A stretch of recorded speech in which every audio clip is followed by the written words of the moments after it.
ইরানের নবম প্রেসিডেন্ট হিসেবে নির্বাচিত হয়েছেন দেশটির সাবেক স্বাস্থ্যমন্ত্রী মাসুদ পেজেশকিয়ান।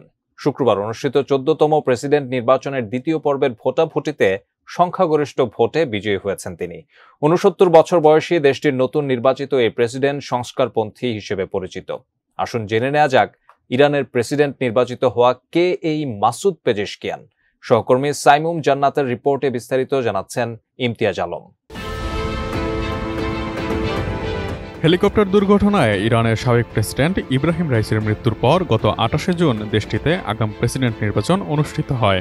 তবে প্রথম দফার ভোটে কোনো প্রার্থী এককভাবে 50% বেশি ভোট না পাওয়ায় নির্বাচন করায় দ্বিতীয় দফায় জনগণের ভোটে নির্বাচিত পেজেশকিয়ান পেয়েছেন 1,63,84,403 ভোট। অন্যদিকে দেশটির সাবেক প্রধান পরমাণু আলোচক সাইদ জালিলির প্রাপ্ত ভোট সংখ্যা 1,35,38,179। নবনির্বাচিত এই প্রেসিডেন্ট 1954 সালের 29 সেপ্টেম্বর ইরানের মাহাবাদে জন্মগ্রহণ করেন।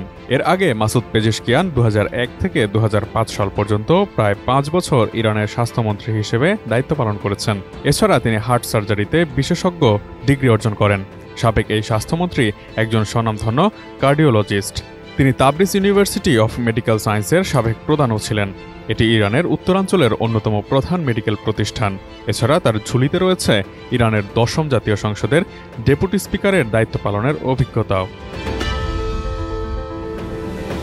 ইরানে দ্বৈত শাসন ব্যবস্থার কারণে দেশটির প্রেসিডেন্ট ইরানের পারমাণবিক কর্মসূচি বা মধ্যপ্রাচ্য জুড়ে সশস্ত্র গোষ্ঠীগুলোকে সমর্থনের বিষয়ে বড় ধরনের কোনো নীতিগত পরিবর্তনের সূচনা করতে পারে না।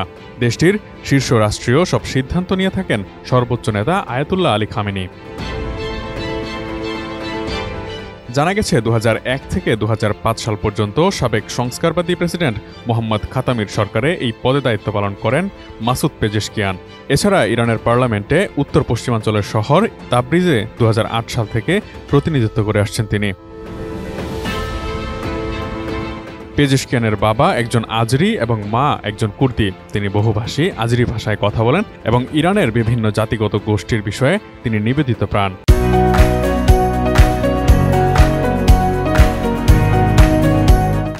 পেজেশকিয়ান ইরান ইরাক যুদ্ধে কাজ করেছিলেন এবং মেডিকেল দলগুলোকে সামনের সারিতে প্রেরণ করেছিলেন।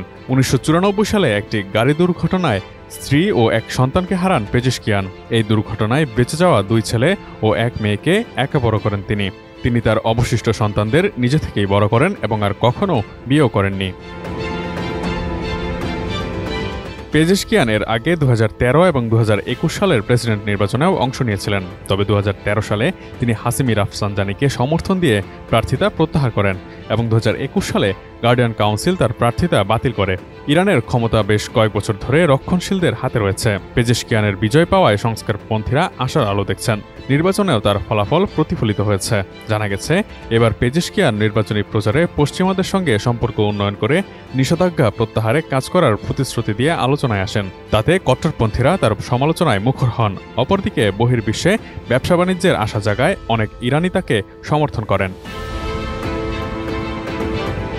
ইরানের সর্বশেষ সংস্কারপন্থী প্রেসিডেন্ট মোহাম্মদ খাতামি পেজেশকিয়ানের প্রশংসা করেছেন। তিনি তাকে সৎ, ন্যায়পরায়ণ ও যত্নশীল মানুষ বলে উল্লেখ করেছেন।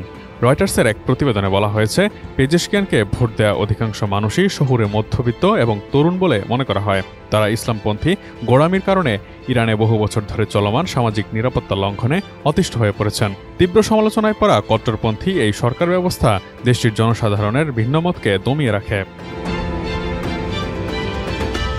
তবে নতুন এই প্রেসিডেন্ট ইরানের নীতির ধরনকে প্রভাবিত করতে পারেন। পেজেশকিয়ানের দৃষ্টিভঙ্গি রাইসির মতের সম্পূর্ণ বিপরীত বলে মনে করা হয়।